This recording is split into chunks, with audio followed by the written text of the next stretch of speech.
They did it. They actually did it. I didn't think they would. I said it many times right here on this channel that I did not think that Impact Wrestling and AEW would give us a clean finish at Rebellion. I said it many times that I was expecting a screwball finish, a screwball angle, that we would not walk out of Rebellion with a double champion. That neither Kenny Omega or Rich Swann were going to walk out of this Impact pay-per-view with all 3 title belts. And what happened this past weekend? What happened? The cleaner, the belt machine, the self-proclaimed collector, Kenny Omega beat Rich Swann in a main event of an Impact pay-per-view. An AEW superstar, not just a AEW superstar. The AEW World Heavyweight Champion beat the Impact World Champion in a title versus title match on an Impact Wrestling pay-per-view. In a match that, looking at social media right before it started and having Tony Khan, of all people, the way he portrays himself as a character on TV, announced that there was going to be a second referee, that there were going to be 2 officials, an Impact Wrestling official and an AEW official. Well, that just gave us a little bit more in terms of, well, there's gotta be some dusty finish, right? There's gotta be something going on that prevents either Kenny Omega or Rich Swann from winning both titles. And like I said in a previous video, I thought there was going to be an invasion angle. I honestly thought that most of, if not the entire Impact Wrestling roster, was going to walk out during the match and prevent Kenny Omega from becoming Impact World Champion, from taking their world title away from that company and taking it to AEW and Dynamite. And that did not happen. That did not happen. Kenny Omega actually won that match. Now, you know me. I don't usually have time to watch these things live, so I did not purchase the pay-per-view.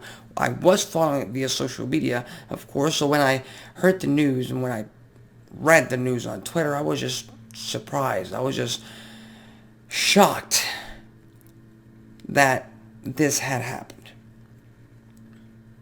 But again, we have to look at the major questions heading into the future, and that is, well, there are 3 variables, there are 3 questions. What is next for Rich Swann? He should have an Impact Wrestling World Title rematch. Don't think that'll matter much. I think that if he ever gets that rematch, he will lose, just like he did at Rebellion. Nothing against Rich Swann, it's just how stories play out. It does not make sense to drop the title back to Rich Swann. At least not for me, but again, I've been wrong. Then we gotta look at question number 2. What is next for Kenny Omega? Because he is now the cleaner, he is now the self-proclaimed collector. Not the first man to proclaim himself that in Impact Wrestling. Austin Aries about 3 years ago, but still. And yeah, leading into the pay-per-view, he barely appeared on Impact Wrestling TV. He barely respected Impact TV itself. And now, being the heel that he is, we can expect a little bit more of that turned up to 100 for all you loyal Impact Wrestling fans. And finally, what is next for Impact Wrestling itself? At Rebellion, we found out that Slammiversary, of course, was returning as a pay-per-view. And, sorry about that. We found out that Impact Wrestling was returning as a pay-per-view on July. Now, they didn't give us a specific July date. Very convenient. We all know that the current crop of released stars, namely Samoa Joe, their 90-day no-compete clause ends on July 14th. So basically put 1 and 1 together, or 2 and 2 together, or you want to add your numbers, or you want to do your simple math. And hopefully, some of, if not all of these superstars end up in Impact Wrestling and they change our Impact Wrestling world again. But here's my pitch. Here's what I would do. Because at this point, again, Rich Swann should get his rematch sooner rather than later. In my opinion, he should fail, and the responsibility should fall upon someone to carry the burden of having to fight for Impact Wrestling, of having to fight and claw their way back to the Impact World title and take that title away from Kenny Omega. And I think they've got to go with the man who has been loyal to Impact Wrestling for the past 7 years. The man who he won the Impact World Championship last year at Slammiversary. Eddie Edwards himself, Mr. Shot of Caffeine himself, Eddie Edwards, should be positioned as the next upcoming challenger for Kenny Omega at Slammiversary, 1-on-1, for the Impact Wrestling pay-per-view. And you know what? If you ask me right here, right now, I think he should fail. I think they should keep the title on Kenny Omega as long as possible, because I think Dave Meltzer reported that Rebellion was one of the highest grossing pay-per-views for Impact Wrestling in a very long time. They gotta keep that going. That's the only benefit they are receiving from AEW at this point. Having Kenny Omega, that name, that value, on your championship, on your pay-per-view, on your show. Keep that going, and at the same time have great matches with a multitude of superstars and build them up. But as I was saying, have Kenny Omega beat Eddie Edwards at Slammiversary. He retains the Impact World Championship. You got the Good Brothers coming out just like they did last year. Only this time, they're not here to protect Eddie Edwards. They're here to beat Eddie Edwards down. They're here to beat him to a pulp for even challenging Kenny Omega, for even challenging the best bout machine. Oh, sorry about that. And then the familiar music hits.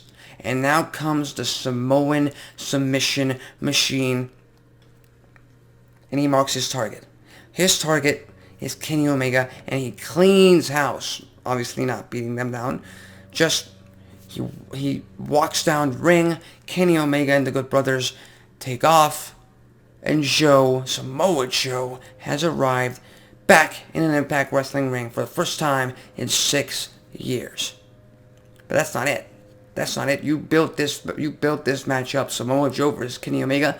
You're not gonna put that on any Impact Wrestling show on Access TV. No offense to Access TV, but you're not gonna do that.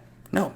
You're gonna build that up to Bound for Glory, your biggest pay-per-view event of the year, where you do have Samoa Joe beat Kenny Omega for the Impact World Championship. They take their title back, and that would be my pitch. But again, this is all depending on Samoa Joe coming back to Impact Wrestling.